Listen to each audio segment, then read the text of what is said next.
पिछले वीडियो तक हम पढ़ चुके थे नरयुग्मकों को द्वितीय संरचना व परिवर्तन हमने संपूर्ण कर लिया था। वहां परागकण का निर्माण हमारे पास हो गया था जो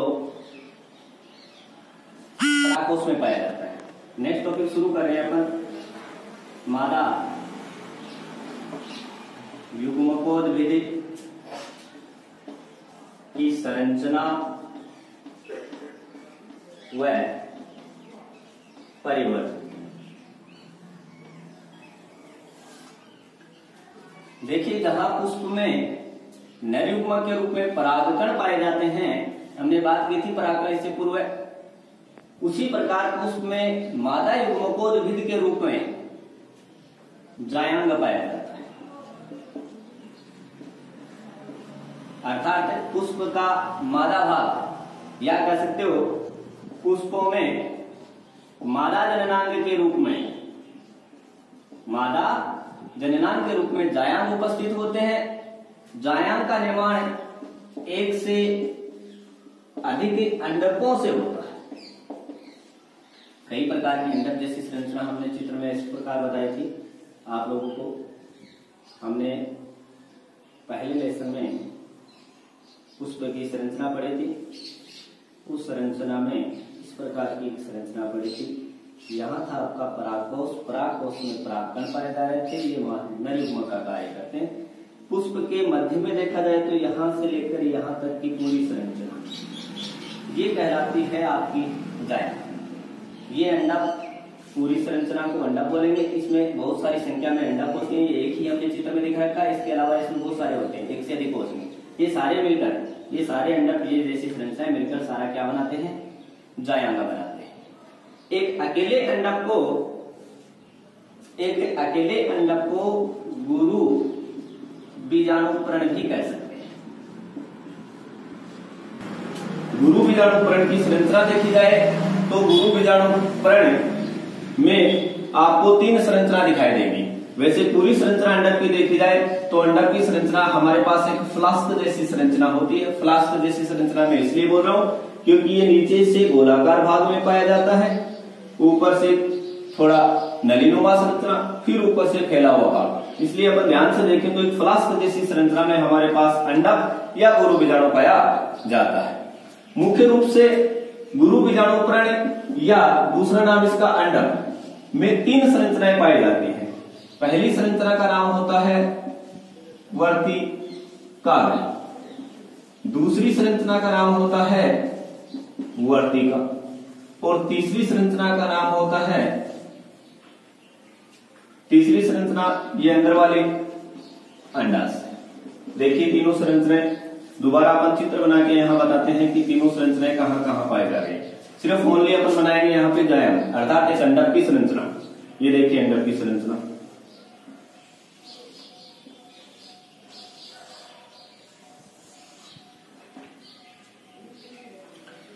ये पुष्प के सबसे मध्य में उपस्थित होता है, जो स्त्री केसर के रूप में भी कार्य करता है। इसके तीन भाग होंगे। सबसे मध्य में ये पाया जा रहा है अंडाशय, जो सबसे मध्य का गोलाकार खुला हुआ भाग होता है। उसके ऊपर एक खोखली डंडीनुमा संरचना है, ये कहलाती है वर्तिका। वर्तिका के ऊपर फैला हुआ भाग और पाया जा रहा है कुछ। इस फैले हुए भाग को बोलेंगे वर्तिकाग्र। जब परागकण, इससे बाहर वाली संरचना थोड़ी देर पहले हमने बनाई थी चित्र में, परागकोश था। परागकोश से हमने बात की थी कि मध्य परत नष्ट हो जाती है, दूसरी परत टूटने से इसमें परागकण यहां से बाहर निकलते हैं और परागण की सहायता से, अर्थात क्रिया का नाम परागण होगा, परागण क्रिया द्वारा परागकण होते हैं वो वर्तिकाग्र पर पहुंचते हैं। वर्तिकाग्र पर पहुंचते हैं, यहां पहुंचेंगे, यहां से फिर यहां पर आएंगे। तो तीन मुख्य रूप से अंडक की संरचना हो गई, अंडाशय, वर्तिका और वर्तिकाग्र। मध्य वाली संरचना जो अंडाशय होती है, उस अंडाशय के अंदर बीजांड वृंत द्वारा एक संरचना जुड़ी होती है। किसके द्वारा? बीजांड वृंत द्वारा एक संरचना अंडाशय द्वारा जुड़ी होती है, जिसका नाम होता है बीजांड। बीजांड को गुरु बीजाणुधारी भी कहते हैं। गुरु बीजाणुधानी, अर्थात बात की जाए पूरी तो अंडाशय के अंदर बहुत सारे बीजांड पाए जाते हैं। बीजांड वरंत द्वारा, बीजांड ये संरचना बीजांड वरंत एक संरचना है, यहाँ से इस बीजांड वरंत द्वारा अंडाशय से जुड़ी होती है। खुद बीजांड वरंत बीजांड से जिस संरचना से जुड़ा है, मान लीजिए ये बीजांड वरंत है आपका, और ये बीजांड वरंत बीजांड से इस संरचना द्वारा जुड़ा हुआ है। इस संरचना को कहा जाता है नाभिका, अर्थात नाभिका की परिभाषा ये हो जाएगी, बीजांड वरंत बीजांड से जिस संरचना द्वारा जुड़ा रहता है उसे नाभिका कहा जाता है। नाभिका के यहाँ पास में एक उभरी हुई संरचना और पाई जाती है, इस उभरी हुई संरचना को कहा जाता है राके। ये आपका पूरा हुआ जायांग की संरचना। अपन अब विस्तृत रूप से यहाँ पहुंच चुके हैं बीजांड में, जिसे कहता है गुरु बीजाणुधानी। अपन पढ़ेंगे गुरु बीजाणुधानी की पूरी संपूर्ण रूप से संरचना। तो नेक्स्ट टॉपिक शुरू कर रहा हूं मैं यहाँ से, गुरु बीजाणुधानी। अब हम शुरू करें गुरु बीजाणुधानी अर्थात बीजांड की संरचना। देखिए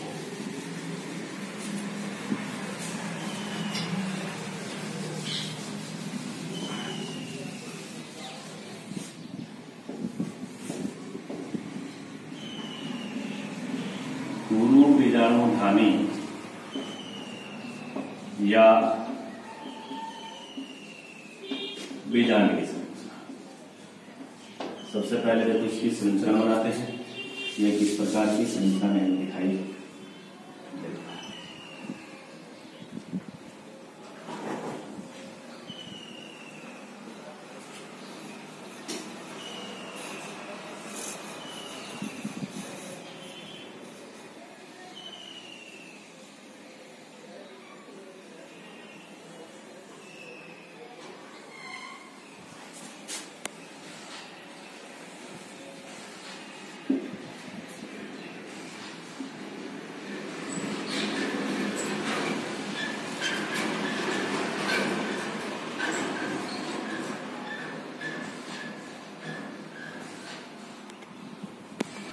एक प्रारूपिक बीजांड की संरचना है जो प्रारंभ में गोलाकार आकृति में दिखाई देता है। सबसे नीचे की तरफ चले तो यहाँ पाया जाता है बीजांड वरंत। इससे पूर्व में अपन बात कर चुके हैं बीजांड वरंत की। बीजांड वरंत वह संरचना है जो बीजांड को अंडाशय से जोड़ती है। बीजांड वरंत वह संरचना है जो बीजांड को अंडाशय से जोड़ती है। बीजांड वरंत बीजांड से जिस संरचना द्वारा जुड़ा रहता है, बीजांड वरंत खुद बीजांड से जिस संरचना द्वारा जुड़ा रहता है उसको कहते हैं नाभिका। ये यहाँ नाभिका हो गई। नाभिका पर उठी हुई संरचनाएं पाई जाती हैं जिसे कहते हैं राके। ये तीन चीज हम पूर्व में पढ़ चुके हैं। बात की जाए गुरु बीजाणुधानी की संपूर्ण संरचना की, तो संपूर्ण संरचना में गुरु बीजाणुधानी या कह सकते हो कि गुरु बीजाणुधानी का जो आधारीय भाग होता है उसे कहते हैं निभाग। ये गुरु बीजाणुधानी का आधारीय भाग कहलाता है। आधारीय भाग इसको इसलिए बोलते हैं क्योंकि गुरु बीजाणुधानी में जो अध्यावरणों का निर्माण होता है वो निभाग द्वारा ही पाया या निभाग द्वारा ही उसका निर्माण होता है। इसमें दो प्रकार के अध्यावरण पाए जाते हैं। ये बाह्य अध्यावरण जो सुरक्षा का कार्य करता है, इसके अंदर का सेकंड है वो होगा अंतः अध्यावरण जो भ्रूणकोश की सुरक्षा का कार्य करता है। बाह्य अध्यावरण संपूर्ण बीजांड की सुरक्षा का कार्य करता है और अंतः अध्यावरण भ्रूणकोश की सुरक्षा का कार्य करता है। आगे बताएंगे भ्रूणकोश क्या होता है। भ्रूणकोश निभाग के ऊपर की तरफ देखी जाए तो संपूर्ण गुरु बीजाणुधानी में इस प्रकार की कोशिकाएं पाई जाती हैं। ये कोशिकाएं कहलाती हैं बीजांडकाय कोशिकाएं। इन कोशिकाओं को बीजांडकाय कोशिका कहते हैं। ये बीजांडकाय कोशिका मृदुत्व की बनी होती है।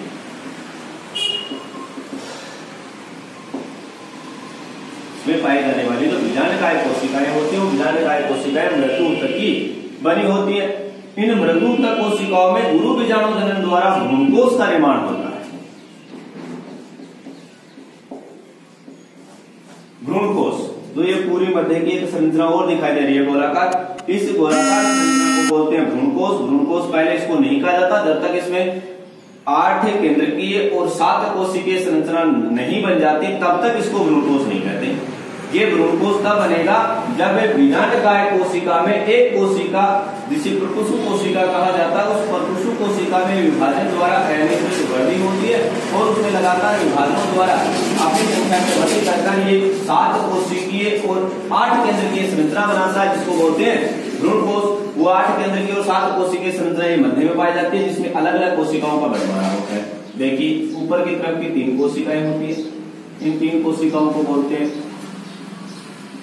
प्रतिमुखी कोशिका। ये प्रतिमुखी कोशिकाएं आधारीय भाग की तरफ होती है, अर्थात निभाग की तरफ पाई जाती है। दूसरी कोशिका नीचे की तरफ देखिए, नीचे की तरफ बीजांड द्वार पाया जाता है। बीजांड द्वार वैसे कहा किसे जाता है? बीजांड द्वार कहा जाता है भ्रूणकोश में या बीजांड का वह भाग जहां अध्यावरण नहीं पाए जाते, क्योंकि अध्यावरणों की उत्पत्ति निभाग द्वारा होती है। यहाँ ध्यान से देखें तो यहाँ पर कोई अध्यावरण नहीं है, ये अंतःध्यावरण और ये बाह्य अध्यावरण, अर्थात बीजांडकाय में जहाँ अध्यावरण अनुपस्थित होते हैं वो भाग कहलाता है उसका बीजांड द्वार। बीजांड द्वारा ही पराग नलिका भ्रूणकोश में प्रवेश करती है या बीजांड में प्रवेश करती है। बात करते हैं अपन आगे की तरफ। तो देखिए ऊपर वाले निभाग की तरफ की 3 कोशिकाएं प्रतिमुखी कोशिकाएं, जबकि बीजांड द्वार की तरफ इसमें 3 कोशिकाएं होती है। 3 कोशिकाओं में मध्य की कोशिका बड़ी होती है, नाशपाती के आकार की होती है। इस कोशिका को कहा जाता है अंड कोशिका। वास्तव में किसी भ्रूणकोश में या किसी बीजांड में मादा युग्मक के रूप में अंड कोशिका ही पाई जाती है। इसके शायद दोनों तरफ 2 कोशिकाएं छोटी और होती है। इन दोनों कोशिकाओं को कहते हैं सहायक कोशिका। इन दोनों कोशिकाओं को कहा जाता है सहायक कोशिका। मध्य में एक कोशिका और पाई जाती है जिसे कहा जाता है द्वितीयक केंद्रक। द्वितीयक केंद्रक संपूर्ण अब देखी जाए तो यहाँ पे 2 केंद्रक है जबकि कोशिका 1 है।